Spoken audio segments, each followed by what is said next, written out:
Hello everyone, welcome back to the channel. Today we're gonna have a look at review of Terra of Hemasaurus. If you like what you see, please like, subscribe and all that jazz. And now without further ado, here's our review of why you should play this.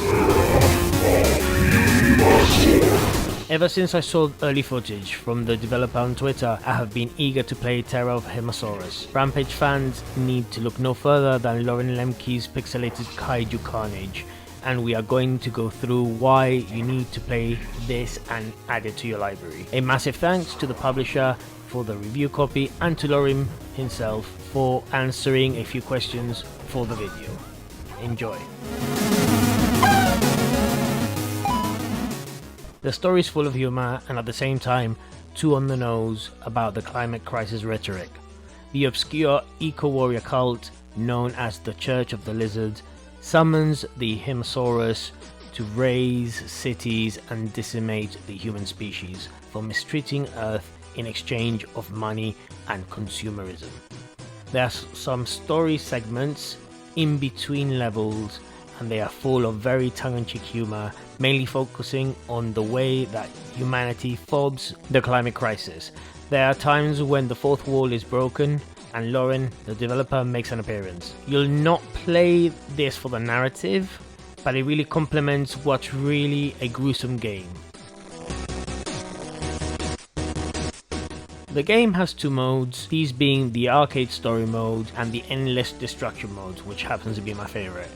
Both of which can have 4 players via couch co-op. I played the story mode from start to finish in one sitting, and it was a very fun experience. The game will have your monster carry out specific tasks in a level, such as destroy a percentage of the city or only demolish red buildings. There is no time limit and the level is completed once the main objective is achieved and you reach the end of the level. The endless destruction mode allows for players to customize the gameplay by going into the pause menu and configuring the amount of enemies or civilians appearing on screen, as well as the biome of the level. There is an achievement system that unlocks cheats as well, adding furthermore to the variety of the gameplay. These mechanics have really made the gameplay feel fresh and varied for what really is at its core a very repetitive game loop. There are some bonus levels which also have some wacky ways to cause mayhem, and the aim is to complete them as soon as possible in order to acquire a higher score. Each of the 4 monsters can punch and kick, grab and throw humans and eat them to replenish some health. They can also carry out special move which is unique to each monster. The physics within the game allow for realistic animations, especially when buildings collapse. If you can focus your attack on a specific side of the tower, it will tilt and fall in that direction, and seeing how one building collapses over another is very satisfying. There's a wide variety of carnage that you can cause, each with its gruesome results, so experimenting is advised. Also, the developer is not sitting on his laurels and is working on more content for the game. The developer also made Super Blood Hockey, which is why some of you will recognize the pixelated gore. Everything pops out of the screen thanks to the beautiful pixelated visuals, accompanied by great use of lighting and parallax within the background. Though the visuals can look cartoonish and innocent, the trail of destruction and blood-stained city streets beg to differ. There is also much pixelated gore in the game, and it is brilliant. The plumes of smoke rising from buildings, the splats of humans on the floor after being kicked by your huge foot, and the many explosions really bring this game to life. I was also impressed with the wave refractions that surrounded the heat and flames, all in its pixelated glory.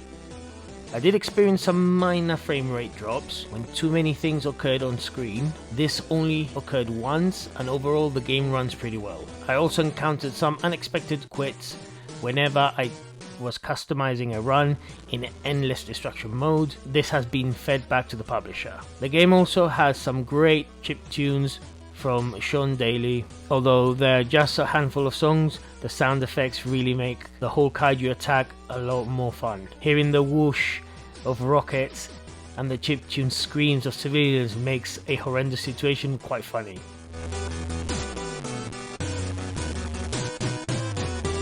Hemasaurus is yet another example of indie developer passion and excellence. There's a lot to enjoy here, solo or with friends via couch co-op, and with title updates on the cards, this is one to add to your collection. It is clear that he was inspired by games like Rampage World Tour, but he has gone to great lengths to recreate the cartoonish mayhem and improve them with some fun and varied tasks. At only £13.49 or the original equivalent, it is hard not to recommend this one. We give the Hemasaurus a 9 out of 10.